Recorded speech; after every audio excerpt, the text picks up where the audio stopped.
Ramsuratkumar ki Sarvam Yogi Ramsuratkumararpanamastu.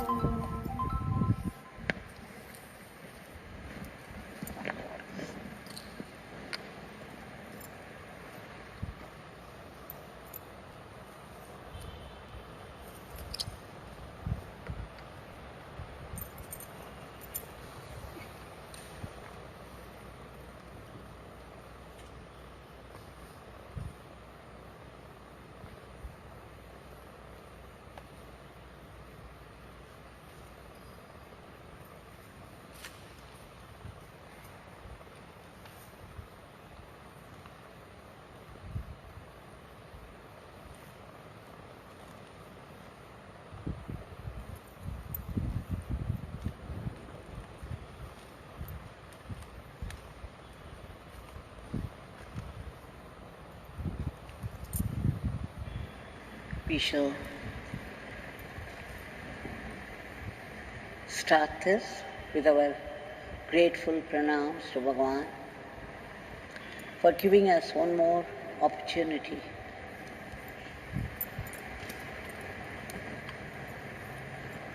to sing His name.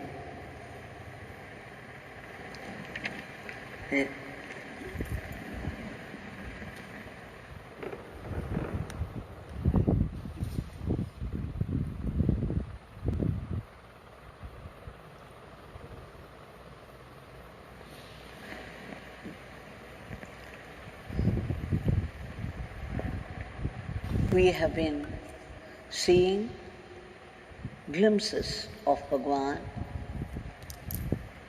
in the late 70s. From yesterday, we have traveled another 10 years in time. Now it's 88 when Sadhu Rangarajan visited Bhagwan. They have maintained a very good report of all that. Though we cannot say all those conversations, we shall see what is essential to us.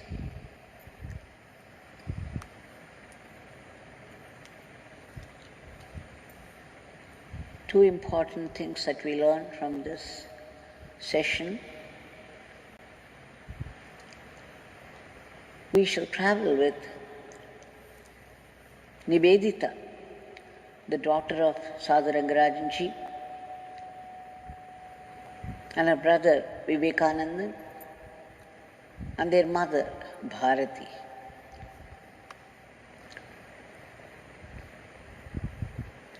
So when Bhagwan received them, it was September 1988, some day.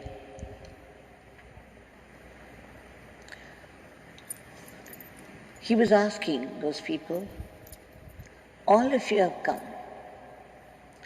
Where is Sadhu Rangarajan? He is at home, Swami. If you people, all of you have come, who will feed him? Nivedita was only a high school student. She was doing her final year in the school, the 12th standard. She answered, Yogi will take care of him. Bhagwan laughed and said, but tell me, what food he is taking? They said he takes only liquid food because Bhagwan, the previous time when he had come, Bhagwan had said, Nivedita adds information. She says, he would manage for one day, but whatever he takes in his begging bowl, the coconut shell, he says, my father Sadhu Rangarajan ji says, that this will go to Bhagwan. He is taking food in the coconut shell given by Bhagwan, and the food that he takes in it will go straight to Bhagwan. This is what my father says. And my father also says, what I eat, what the sadhu eats, goes to Bhagwan in Tiruvannamalai. And whatever Bhagwan takes in his coconut shell will come to the sadhu. My father says like this, Swami. And then, surprisingly, you find Bhagwan agreeing. Yes, yes. All his things are mine, and all my things are his. What a declaration. Somebody should earn that Bhagwan should take liberties with them, calling them his own. Now, apparently it is only the coconut shell, the food taken in the coconut shell, going to Bhagwan. Now just in our condition, look at it a little more deeply. If we take food, offering it to Bhagwan, in that bhava, I am feeding Bhagwan, I am offering it to Bhagwan. You may have your plate right in the front and the food would have been served. It doesn't matter if Bhagwan's body is not around. We know that he is not just a body, he is far beyond it. So, when we take food, take morsel after morsel, saying, Yogi Ramsuratkumararpanam, Yogi Ramsuratkumararpanam. Just put it into your mouth and say, this must go to Yogi Ji. I am feeding Yogi Ramsuratkumar. This food that I take through my mouth is disappearing into his stomach. So with this bhava, if you keep taking food, then Bhagwan would say, yes, all his things are mine and all my things are his. We can still do that every day, offering every morsel of food to Bhagwan inside. He is seated right inside. And pray to him. And then offer it to him. Krishnarpanam, Ramarpanam, Yogi Ramsuratkumararpanam. Every morsel you take and offer it to him inside. And then see what happens. Bhagwad Gita says everything is Brahman. You take it to higher steps. The loftiest thought says that the food is Brahman. The one who offers it is Brahman. The one who takes it is Brahman. And the very act of taking and giving is Brahman. Brahmarpanam, Brahmahavir, Brahmagnav, Brahmanahutam, Brahmaiva tena gantavyam, Brahma karma samadhi. Even the karma, the act of taking, is he. There is only he. There is nothing else, no one else. Everything is he. Everything that you see is he, everything that you hear is he. He alone, nothing else, no one else. So just eating food from a plate can become a puja.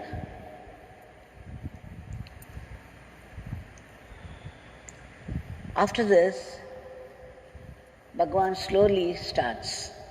There was one priest, one Mr. David, from some western country. It looks like he was a priest. And Bhagwan was asking him, what, David, you have not worn your dress? He said, Swami, I am here in India only to learn. So there is no need for that dress. Then Bhagwan sent them away, saying, this beggar leaves you now. And then he turned to Nivedita the schoolgirl, Nivedita, do you know I am a beggar? Nivedita said, you are saying so, Swami.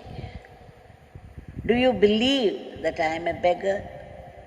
I believe your words, Swami, but I do not know how you are a beggar. Then Bhagwan said, how I am a beggar? What is a beggar? A beggar does not work and earn money and buy food out of that. He does not work, he is lazy. He takes food from somebody who has earned it by his hard work. Such a one is called a beggar, and this beggar is a dirty beggar. You see, this beggar is not doing any work, he is very lazy. And then when you people bring some money or food, then this beggar takes it. This beggar depends upon you people for his food. He is not working, he is not earning money. So I am a beggar. And then immediately, Nivedita was used to reading Shastras because her father had somehow she had learnt it from father and others who visited. So she says, the Shastras say that a Brahmin had, without taking anything, he has to do Veda Parayana, and that only for the peace of the world, for the welfare of the world.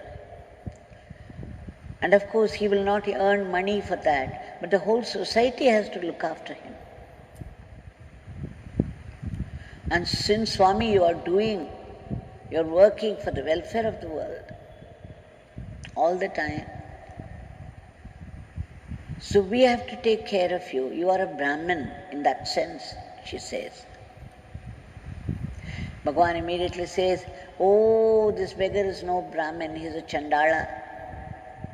And then he laughs and laughs and laughs. Then Bhagwan says, he doesn't stop at that. We do not know what thoughts ran in her because she has not mentioned them. Just seeing her face, he got up, went inside, and then he brought a book, Dr. T.P. Meenakshi Sundaram's book, where he had composed, Dr. T.P.M. had composed a song on him. It is the song that we sing while doing Pada Pooja here. The song which was very dear to Bhagwan. We do this Archana, Pooja, when we put the feet, Bhagwan's holy feet, on the swing. Bhagwan showed that song to Nivedita and said, Nivedita, this beggar is a dirty beggar, but just see what Dr. T.P.M. has written.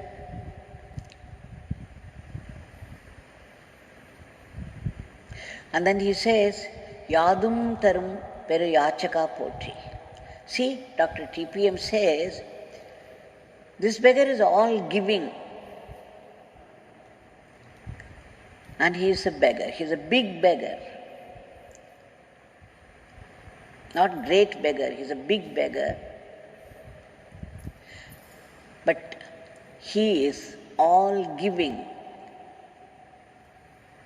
He is giving whatever people ask for. This big beggar. You see, Dr. T.P.M. has given this beggar certificate that this beggar is a big beggar. And he laughed and laughed and laughed. And of course everybody laughed with him, not knowing why he was laughing. And then Bhagwan showed another line there. It says,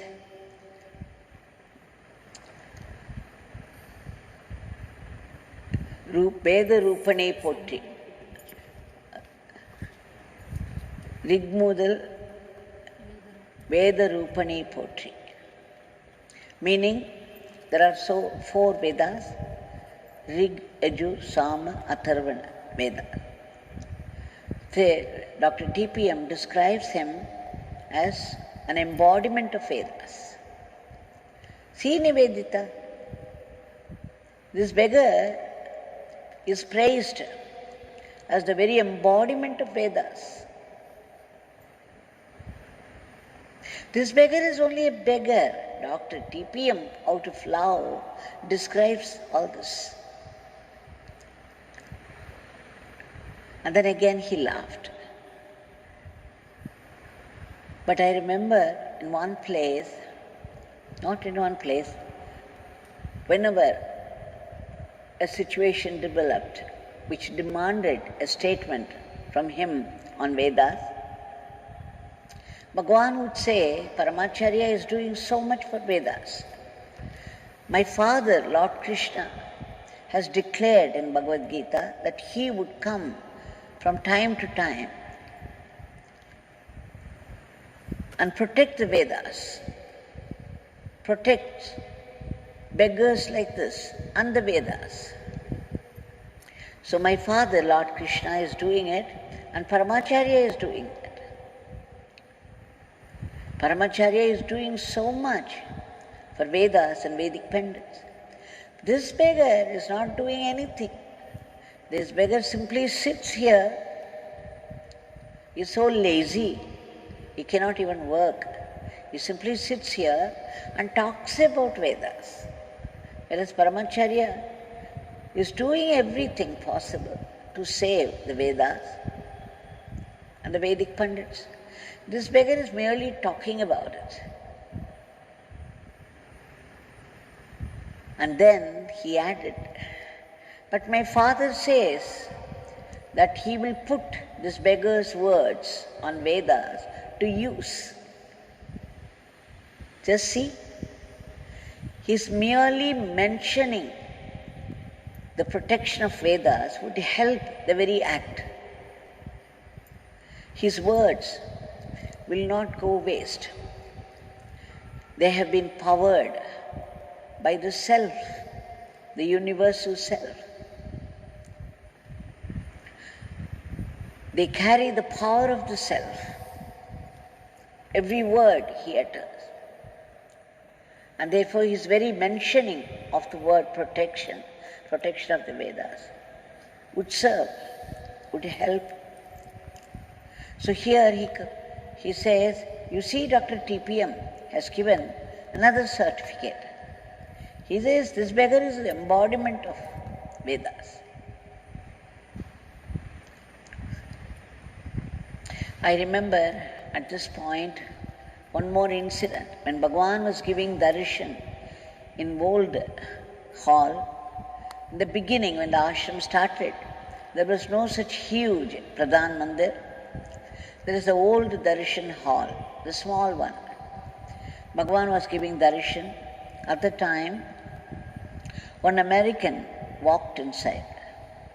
He prostrated before Bhagwan and with folded hands he said, Swami, I am coming from Agnihotram Tathacharya, the Vedic Pandit, from whom I am learning something about the Vedas. I am a professor from Columbia University and I have come all the way. He is also the head of the Department of Philosophy there. He says, I came all the way to learn Vedas from Agnihotram Tathacharya. Bhagwan blessed him and said, that's fine. You have come all the way to learn from Agnihotram Tathacharya. That's fine. But why should you come to see this dirty beggar? You see how dirty this beggar is? Why would you come to see this beggar? And then that man, that professor with folded hands said, Swami Agnihotram Tathacharya says that you are the embodiment of all those Vedas. You are the essence of all those Vedas. That my coming here and prostrating before you is my prostration before the Vedas. This is how Agnihotram Tathacharya, my master, described you. So I am here to seek your blessings for my Vedic learning. Bhagwan put one of his fingers on his nose.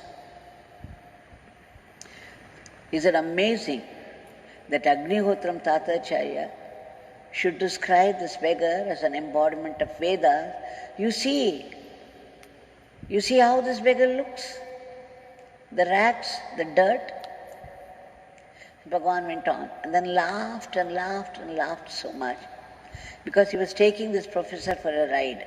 And of course the professor knew that he was playing a leela. So we all had fun just watching the whole thing. Of course we also knew the truth of it. So here Bhagwan came to this line again and said, look, there's another certificate for this dirty beggar. And then he read out one more, and that is Samadhi Pittane Shanmuga Potri. Samadhi Pittane, a madman who is mad after Samadhi. And he is Shanmuka. Shanmuka is Lord Muruga. Bhagwan said, look at the certificate. He calls this beggar, this dirty beggar, Lord Muruga, Nivedita. And he says this beggar is mad after Samadhi. This beggar is mad. This beggar is very bad, very mad, very lazy, very crazy. But then he calls this beggar Lord Muruga. And then again he went into peals of laughter, cascading, uproarious laughter.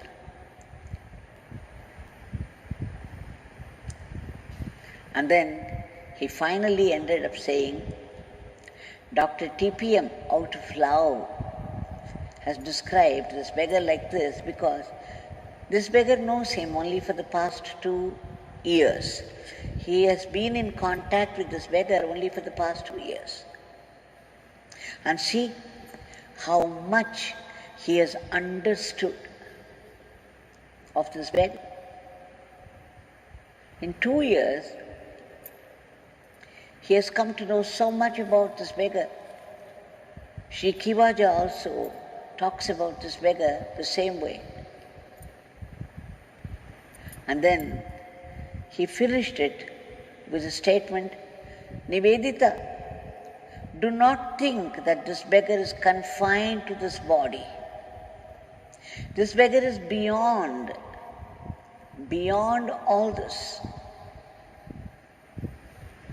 Wherever people are, whenever they call this beggar would rush help to them. My father would rush help to them.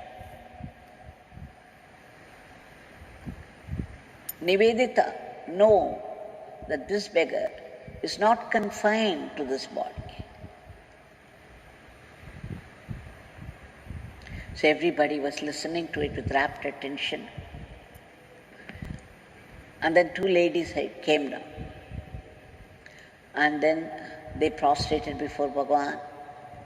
And they said, we have found our way to your lotus feet.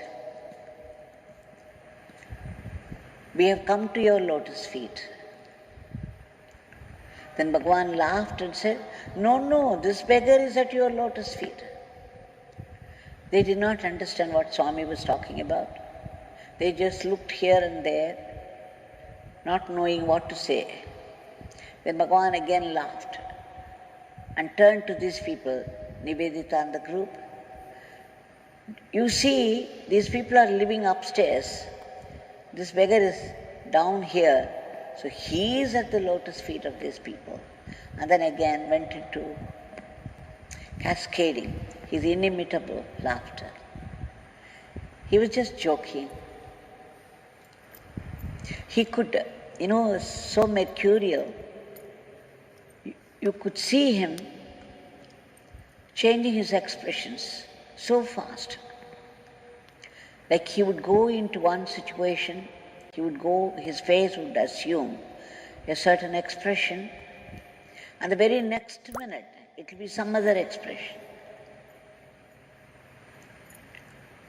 Mercurial, his expressions would change so swiftly from one to the other, and it would be total, every one of them would be total.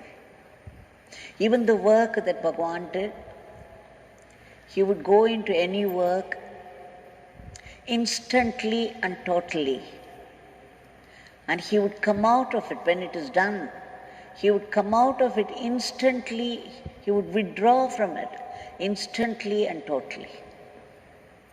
This is Karma Yoga. Whereas what we do, we would be thinking about the work that we have done and the way we have left it unfinished, or the mistakes that we have committed while doing the work, or somebody would have passed some comment, and we would be thinking of those comments and reacting to them, this and that. But I had always observed, when Bhagwan was working, visible to all of us, it was always instant and total concentration on some work, an instant and total withdrawal from the work. After that, when work is over, you should not talk about that work. Next, next, next. Bhagwan is that embodiment of the totality, and that Bhagwan is here right in front of us.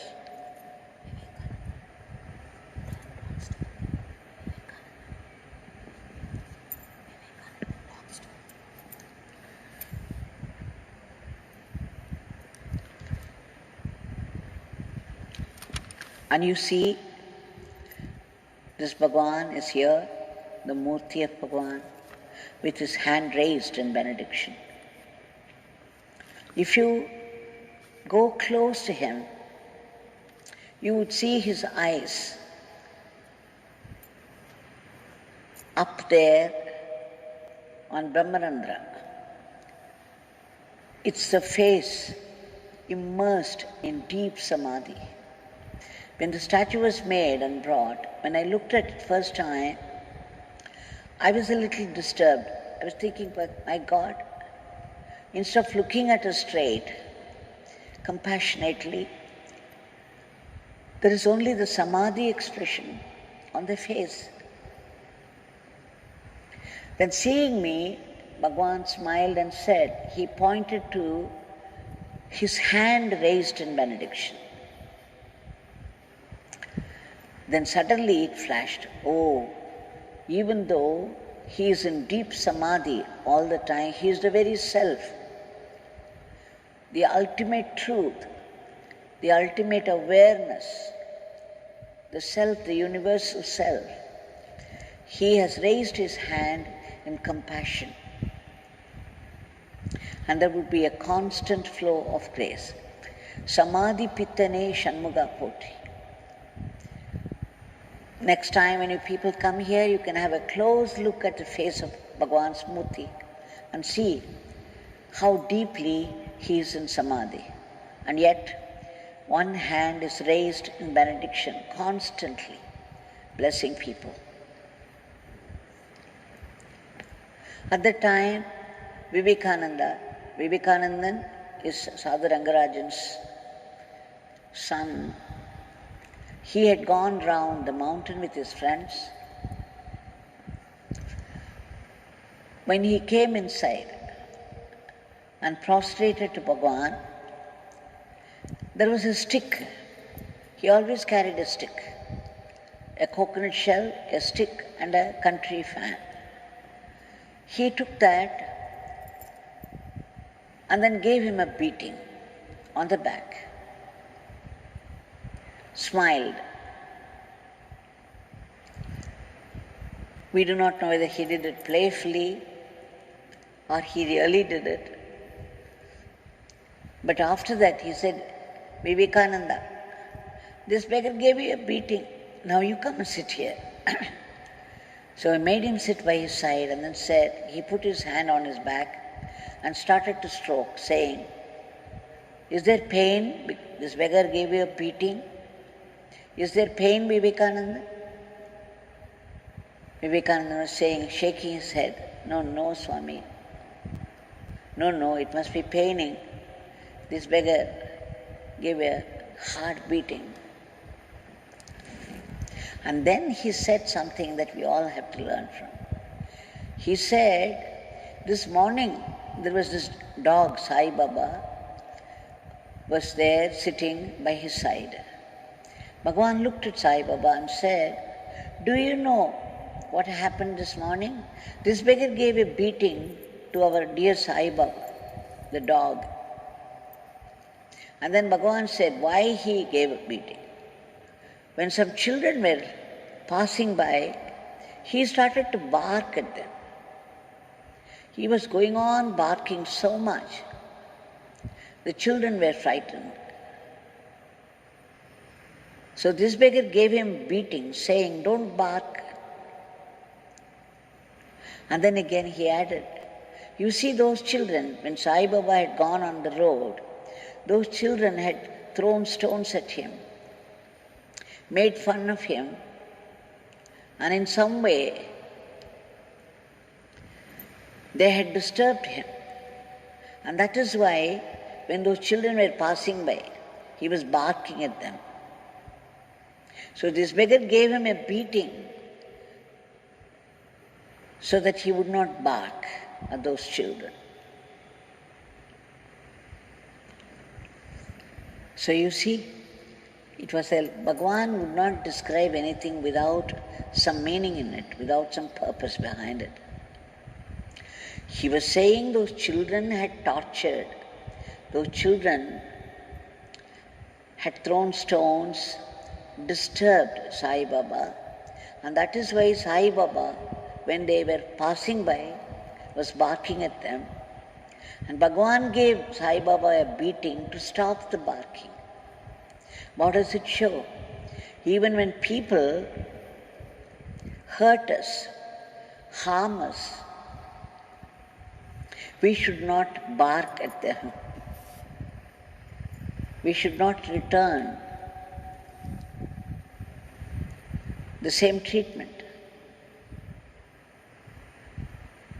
So Bhagwan was giving a beating to say that just because somebody is being very harsh to you, you don't have to be harsh to them again. For every blow you get in life from someone or the other, give back a blessing.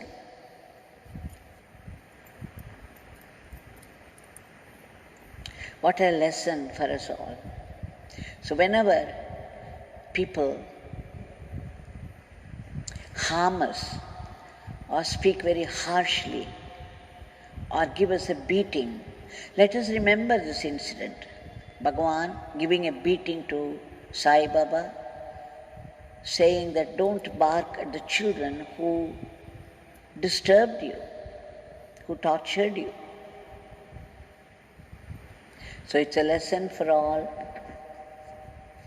the people, all time lesson. Now that Bhagwan is standing here before us, and let us submit our today's prayers. Bhagwan, kindly intervene at the earliest